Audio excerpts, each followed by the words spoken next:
Hello दोस्तों, स्वागत है आपका अपने YouTube channel Rohit Goswami law classes में। आज हम आपको LLB फर्स्ट ईयर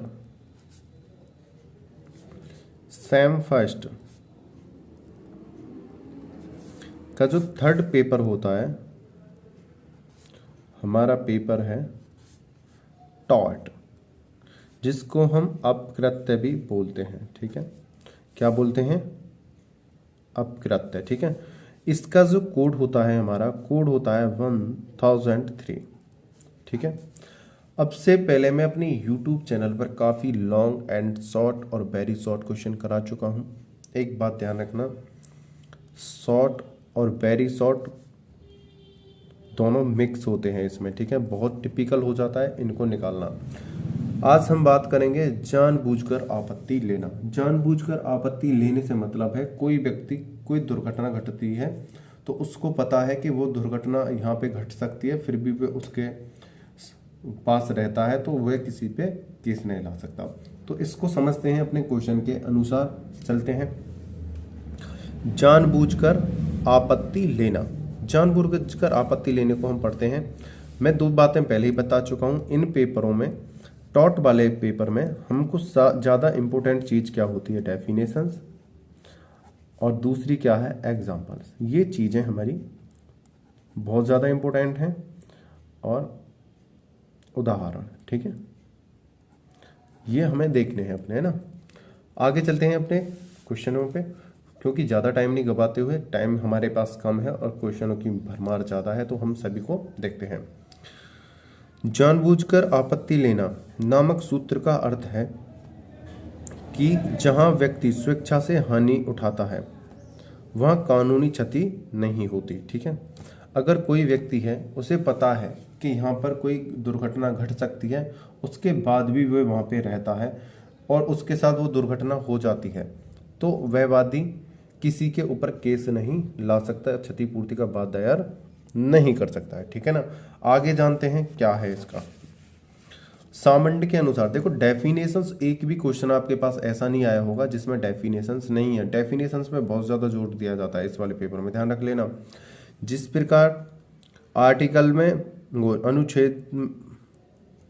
अनुच्छेद और आर्टिकल का महत्व है कॉन्स्टिट्यूशन में, उसी प्रकार डेफिनेशंस का महत्व है इसमें। ठीक है, टॉट में। सामंड के अनुसार यदि किसी व्यक्ति ने स्वेच्छा से अपने अधिकार को त्याग दिया है तो वह फिर उस अधिकार का लाभ नहीं उठा सकता है। इसमें क्या क्या कहा गया है कि कोई व्यक्ति है और उसने क्या करा है, स्वेच्छा से अपने अधिकार को त्याग दिया है और वह फिर उसका लाभ नहीं उठा सकता है। ठीक है, इसका एग्जाम्पल देखते हैं कि कोई व्यक्ति है, ठीक है, उसके पास सपोज करो दो घर हैं। क्या है? दो घर हैं, सही है। दो घर में से उस व्यक्ति ने क्या करा, एक मकान किसी गरीब व्यक्ति को दे दिया, किसी गरीब को दे दिया है कि भाई तुम गरीब हो और मैं तुम्हें ये दान करता हूं अपना एक मकान, है ना। तो अब क्या हुआ, इसके पास क्या बचा? एक मकान, और इसने दान कर दिया, इसके नाम कर दिया कि भैया जाओ तुम अपनी स्थिति को सुधारो, तुम गरीब हो, अपना जीवन यापन करो, और मेरे पास तो एक दूसरा मकान है। लेकिन कुछ समय पश्चात होता क्या है, जिसने घर को दान किया था उसे पैसे की क्या पड़ती है? जरूरत। वह अपना एक घर तो उसके पास है ही, वो अपना एक मकान बेचता है, तो उसकी पैसे की पूर्ति नहीं हो रही है। तो ये जो है अपने एक जो दूसरा मकान था जिसको इसने दान किया है, ये इस पैसे दूसरे मकान को मांग नहीं सकता है, क्योंकि दान की हुई वस्तु को हम विधि के अंदर मांग नहीं सकते हैं। ध्यान रखना, अगर हमने कोई वस्तु दान कर दी और उसने उसका उपयोग कर लिया है तो हम उसे वापस ले नहीं सकते हैं। ठीक है, तो इसने क्या हुआ, इसने जो आपत्ति उठाई अपनी, कैसी उठाई है? जानबूझ कर ही तो ली है इसने। इसको कहते हैं आपत्ति लेना जानबूझकर। ठीक है, आगे चलते हैं। यदि कोई व्यक्ति किसी दूसरे व्यक्ति को अपने घर पर आने के लिए आमंत्रित करता है, मतलब एक व्यक्ति था, उसने अपने दूसरे दोस्त को, व्यक्ति को अपने घर पर आने के लिए आमंत्रित करता है या उसे सावधानी से अपने शरीर पर ऑपरेशन करने की अनुमति देता है।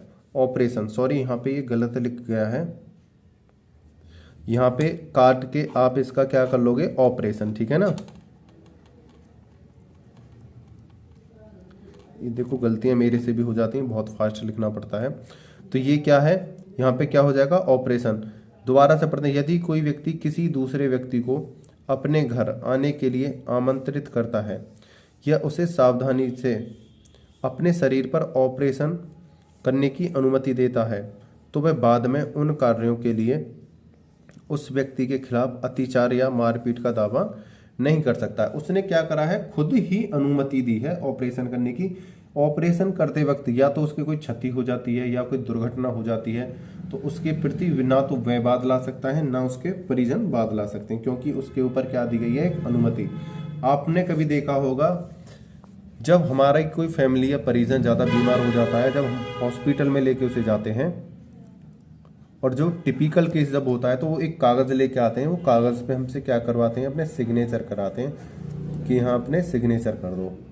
तो उसमें वो यही लिखा होता है कि अगर हमसे कोई दुर्घटना होती है तो हम इनकी पूर्ण सहमति से ये कार्य कर रहे हैं, हम इनको बचाने का प्रयत्न कर रहे हैं, प्रयास कर रहे हैं। हमारा उद्देश्य इनको क्षति पहुंचाना, हानि पहुंचाना नहीं है। अगर बाई चांस कोई दुर्घटना घटती है तो हम इसके जिम्मेदार नहीं है। तो फैमिली वाले भी कह देते हैं हाँ जी आप अपनी कार्रवाई करो, अगर कोई ऐसी दुर्घटना आकस्मिक होती है तो हम आपको दोषी नहीं ठहराएंगे। इसी प्रकार ये था ऑपरेशन वाला, ठीक है। अब आपकी समझ में आ गया होगा। सिद्धांत के प्रयोग के दो रूप। यह सिद्धांत ऐसे कार्यों में लागू होता है जो जानबूझकर सहमति के साथ किए जाते हैं। मतलब ये कार्य जानबूझकर सहमति के साथ किए जाते हैं। बताओ, ऑपरेशन कर रहे थे भाई, उसको पता थी भाई ऑपरेशन सक्सेसफुल भी हो सकता है, अनसक्सेसफुल भी हो सकता है, तो ये जानबूझकर ही तो था। उस व्यक्ति ने अपने घर को किसी को दान कर दिया, उसे काफ़ी पता था कि अगर मैं अपने घर को बेचता हूँ या मतलब सॉरी अपने घर को दान करता हूँ और ये घर एक ऐसी चीज़ है मुझे कभी ना कभी तो फायदा दे ही सकता है, लेकिन उसने क्या करा, जानबूझकर क्या ली है, संपत्ति, जानबूझकर सहमति के साथ किए जाते हैं। एक काम है मुक्केबाजी, भाई हम कहीं गेम खेलने जा रहे हैं मुक्केबाजी का, तो उसे पता है कि भाई मेरे चोट भी लग सकती है। ऑपरेशन, ठीक है, दान करना किसी चीज को, कोई ऐसी दुर्घटना बड़े स्थान पर गेम खेलना, है ना। आगे चलते हैं। यह सिद्धांत वहाँ होता है जहाँ हानि अनुसांगिक रूप से होती है। फुटबॉल खेलते समय लगी चोट उनकी उपलक्षित सहमति होती है। वहाँ पे क्या है, अगर हम कहीं फुटबॉल खेल, यहाँ पे देखो दोबारा से, यह सिद्धांत कहता है अगर कोई व्यक्ति फुटबॉल के मैदान में या किसी भी खेल के मैदान में जाता है और वहाँ वो खेल देखते समय अगर उसकी क्षति हो जाती है, जिसके क्षति हुई है वो बात दायर नहीं कर सकता, क्योंकि वो उसे पता था कि मैं यहाँ पे अगर खेलूंगा, खेल देखूंगा या खेलूंगा तो हमारे चोट लगेगी एक दूसरे के, तो हम इसके ऊपर बात नहीं ला सकते, हम एक दूसरे के ऊपर जिम्मेदार नहीं है। एक और है, देखो अब हम जब क्या देखने जाते हैं, मेला, मेला देखने गए, मेला में आपने देखा होगा कि अक्सर एक इस प्रकार का एक गोल चक्कर होता है, वहां पे क्या करते हैं लोग, झूला झूलते हैं इसमें, ठीक है। ये घूमता है पहिया सा, आपने देखा होगा काफी बार, सभी ने देखा है। इसमें कोई व्यक्ति अपनी मर्जी से झूला झूलने के लिए यहाँ पे लटक गया, ठीक है, यहाँ पे क्या है, झूला झूलने के लिए चला गया। अब क्या हुआ कि जब ये झूले का पहिया घूम रहा था तो ये एक जो पहिया था, ये एक जो बैठने की सीट थी, टूट के जमीन पर आके गिर गई। क्या हो गई, गिर गई। और उसमें जो बैठा व्यक्ति था उसकी क्या हो गई, मृत्यु, या उसकी टांग टूट गई, या उसे कोई क्षति ज्यादा ही हो गई। तो इसके लिए ये वाला जो व्यक्ति नीचे गिरा है, ये इस पर झूला मालिक पे, जो इनको झुला रहा है, इन पर केस नहीं कर सकता, क्योंकि इसकी पूर्ण सहमति थी इस पर बैठने की, और इसे पता भी था अगर हम इतनी ऊंचाई पर जाएंगे, अगर हम गिरते हैं तो हमको क्या हो सकती है, चोट पहुंच सकती है, हमारी मृत्यु हो सकती है। ये व्यक्ति इस पे केस दायर नहीं कर सकता, ना इसके परिजन इस पे केस दायर कर सकते हैं, ठीक है ना। आगे चलते हैं।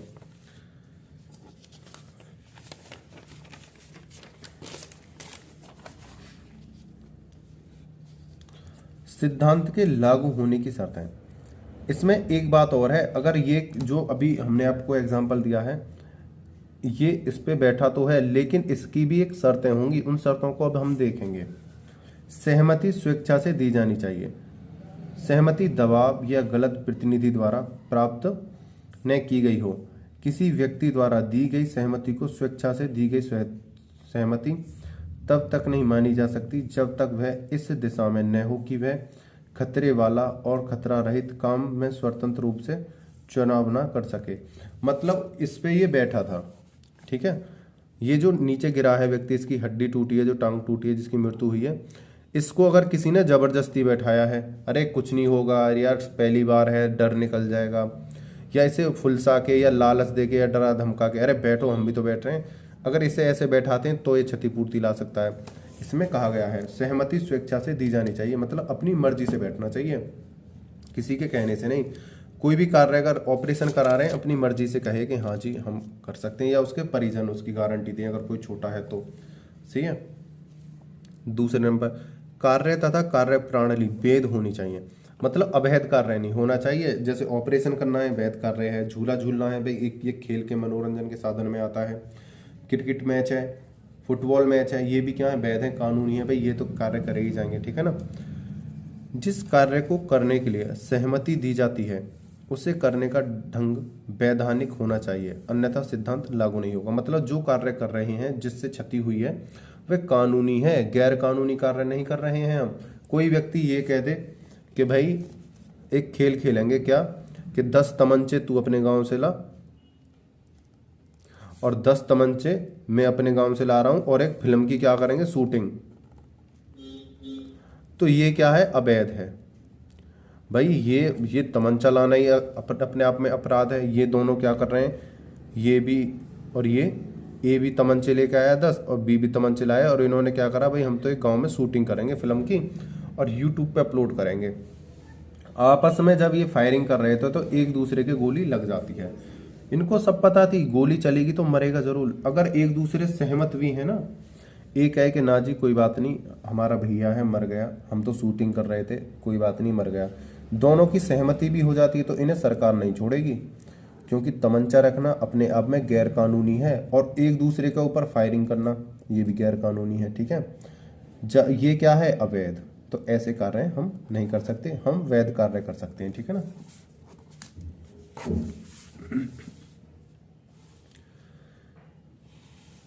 बहुत से बच्चे जो थोड़े बाहर लेवल के होंगे, जो शहर मतलब ऐसे हैं, तमंचे का मतलब है गैर कानूनी बंदूक, कानूनी बंदूक, ठीक है। आगे देखते हैं।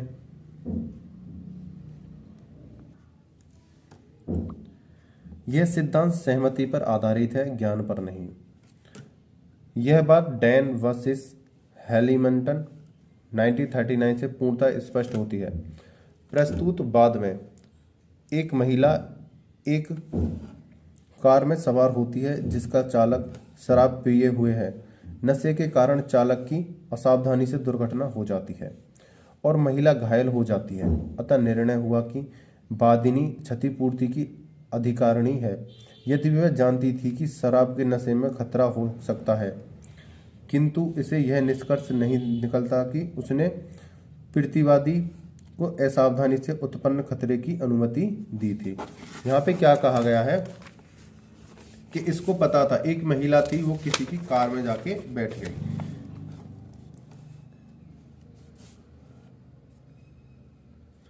एक महिला थी, ये था ड्राइवर,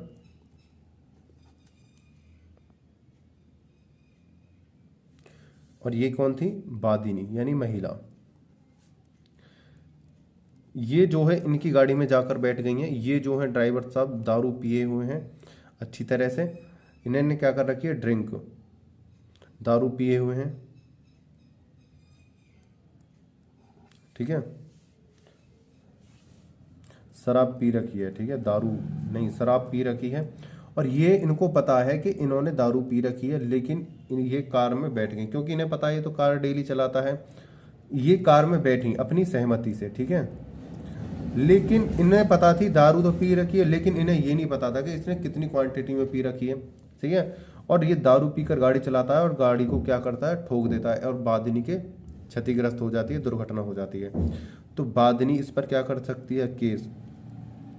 और जो व्यक्ति हैं ये कहेंगे आपको तो पता था ये शराब पीता है, तो फिर आप इसकी गाड़ी में बैठी क्यों थी। इस बात का तात्पर्य ये निकलता है कि मैं गाड़ी में बैठी तो थी, मुझे पता भी था कि इसने शराब पी रखी है, लेकिन कितनी क्वांटिटी में पी रखी है ये मुझे नहीं पता था। दूसरी बात, जब ये गाड़ी चला रहा है तो गाड़ी चलाने का मतलब है जब इसमें लाइसेंस है तो इसका लाइसेंस रद्द किया जाना चाहिए, और ये दारू पीकर गाड़ी क्यों चला रहा था, तो मुझे इससे क्या चाहिए, क्षति पूर्ति चाहिए। और इसने दुर्घटना खुद की है, जब ये दारू ही पी रखी थी तो ये गाड़ी में बैठा क्यों, गाड़ी चला ही क्यों रहा था। तो यहाँ पर क्या करा जाएगा, केस में क्या होगी, क्षतिपूर्ति दी जाएगी बादिनी को, ठीक है। यहाँ पर ये बादिनी बाद ला सकती है, ठीक है ना।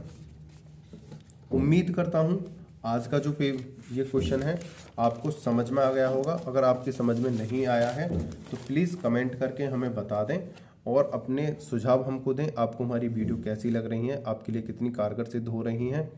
और एक बात मैं आपसे कहना चाहता हूँ, व्यूज़ अच्छे आ रहे हैं लेकिन बच्चे सब्सक्राइब नहीं कर रहे हैं। भाई लोगों, आपका सब्सक्राइब करने का कोई पैसा नहीं जाता, लाइक करने का कोई पैसा नहीं जाता। जब आप वीडियो देखते हो बस आपको एक बार टिक करना होता है, आपको ना तो उससे कोई परेशानी होती है। मेरा सर मन लगता है कि भाई मुझे ज़्यादा से ज़्यादा लाइक मिल रहे हैं, कमेंट मिल रहे हैं, सब्सक्राइब मिल रहे हैं।